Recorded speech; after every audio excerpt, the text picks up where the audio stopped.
In like however many years, it definitely takes the pressure off. And honestly, I think, yeah, it's a reason. You're playing the top 8 and the...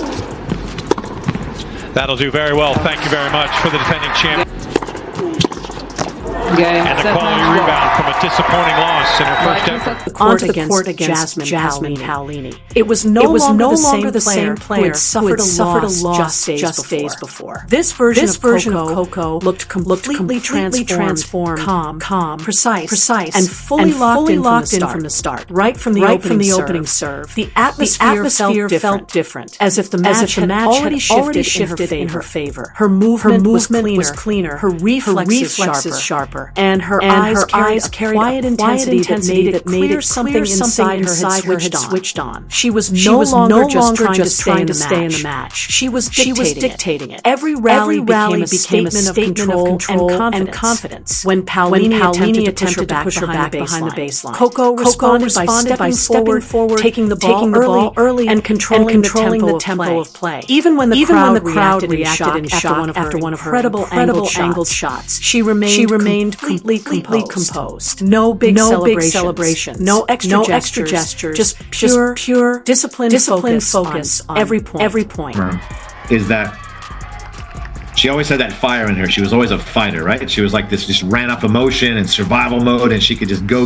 And this is what we always talk about, that difference between like every movement on court carried a clear message. I was written off too early. By the time the first set ended, the direction of the match had already been decided. Coco controlled Paolini from start to finish, securing a dominant 6-3, 6-2 win, and leaving her opponent with no real answers. It was sharp, efficient, and completely in her hands. What made it even more striking was the timing around it. Just hours before, analysts were questioning what Coco Gauff to adjust ahead of the off-season. But those doubts quickly disappeared once she stepped on court. The momentum shifted so fast that the crowd could actually feel the narrative changing in real time. Even the same voices that had been critical moments earlier were now praising her calmness, maturity, and smart decision-making under pressure.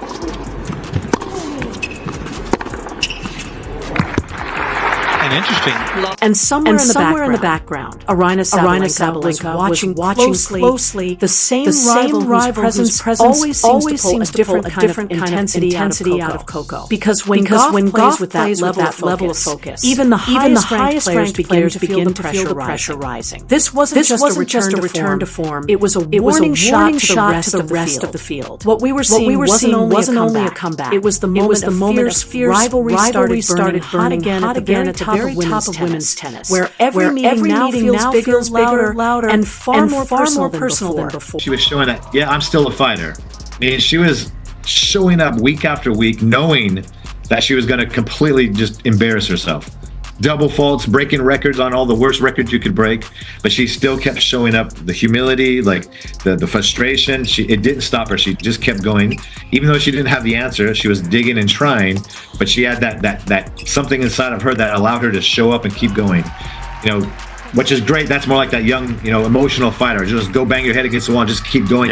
Yeah. Behind the scenes, the tension was already building. Aryna Sabalenka, the reigning powerhouse, understood exactly what Coco's resurgence represented. A direct challenge to her control at the top. In the days leading up to this moment, Sabalenka's camp had pushed a narrative suggesting that Gauff's run would be short-lived, pointing to her earlier losses that she couldn't maintain consistency under pressure. But after watching Coco's impressive bounce back, that confidence started to look less certain. It became noticeable in Sabalenka's interviews too. A slight change in tone, the polite smiles that felt more controlled, and carefully chosen words about focusing on herself and not looking outward. Still, there was no doubt she was paying attention. Every ace, every commanding rally from Coco against Paolini felt like another sent across the tour. While Sabalenka was officially preparing for Pegula next. Part of her focus was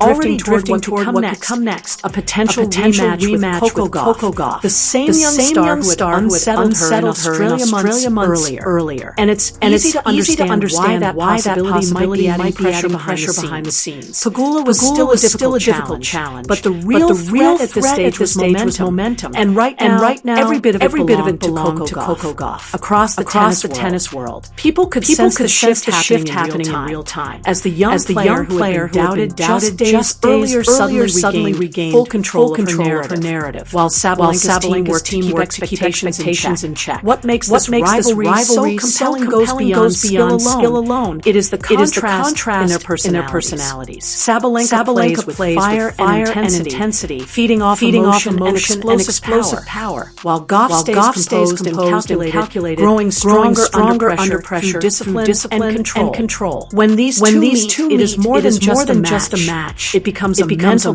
battle where every point carries psychological weight. Both players understand what is at stake, because one small mistake or loss of focus can completely change the course of a tournament. Fans feel it, the media feels it, and deep down, Sabalenka feels it too. As Coco Gauff is not just returning to form, she is coming directly for the top. What sets Gauff apart from many rising stars is not only her athletic talent, but how fast she adapts and learns. After every setback, she does not break down. She studies, adjusts, and improves. That is exactly what happened because when she stepped back onto the court against Jasmine Paolini, it looked as if she had already solved her own mistakes overnight. No longer just reacting to the match, but fully anticipating it. Her footwork looked sharper, her shot selection more intelligent, and her mental focus almost impossible to break. Every point carried intention and structure. When Paolini tried to push her heavy top spin, Coco stepped forward early, taking the ball on the rise and turning defense into immediate attack with her speed and timing. When Paolini aimed wide to stretch her across the court, Coco adjusted smoothly, cutting off angles and dragging errors out of her opponent. From the baseline, her precision looked surgical, combining controlled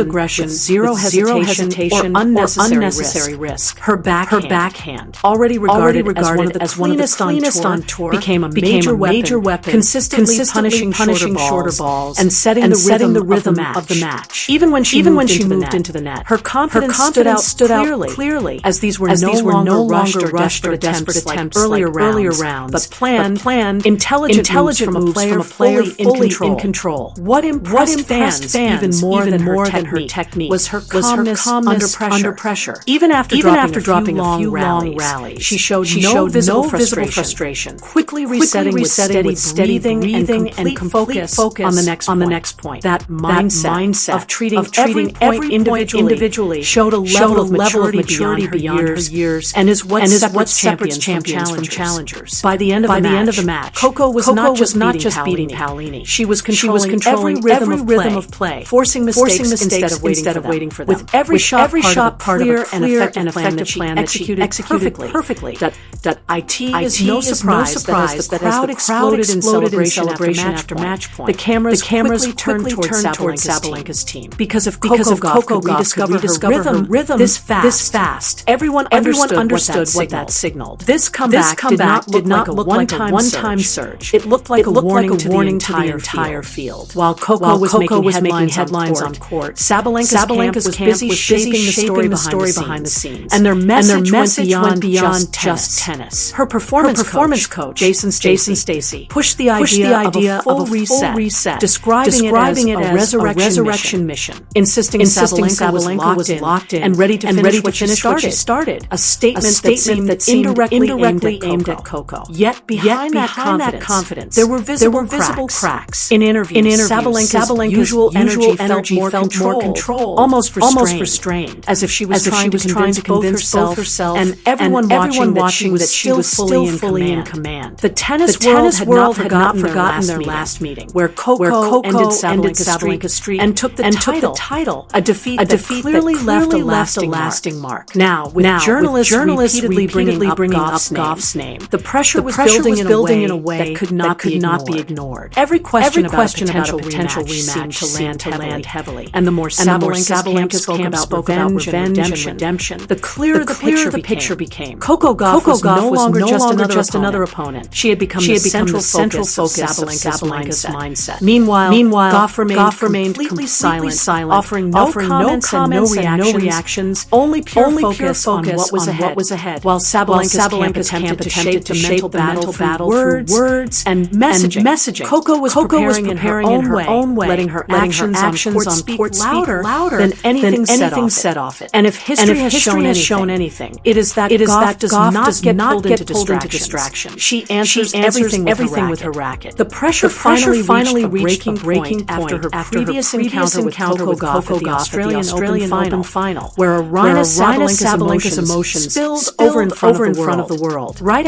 after leaving the court, she smashed her racket in frustration. Her expression showing both shock and anger. A moment that reflected more than just a single loss, but a loss of control in a high-pressure situation. For Sabalenka, that scene became a lasting symbol of the mental battle she faces when the stakes are at their highest. Since then, every reaction from her has been closely watched, with fans noticing that even her usual confidence can shift into visible tension whenever Coco Gauff's name is mentioned. It has created the impression that Coco has become a psychological factor for her, a constant reminder of past setbacks and emotional volatility. Each emotional reaction and tense interview has only added to the growing belief that this rivalry has beyond the court. What makes it even more intriguing is how different their energies have become, with Gauff growing calmer, more controlled, and highly composed under pressure, while Sabalenka continues to play with explosive intensity that sometimes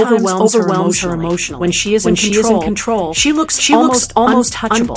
But the moment things begin to slip, her emotions can shift in an instant. That contrast is exactly what makes this rivalry so gripping. It is not only a test of talent, but a battle of mentality and composure under pressure. And as we have already seen, when Coco stays calm and composed, Sabalenka's intensity can sometimes turn against her.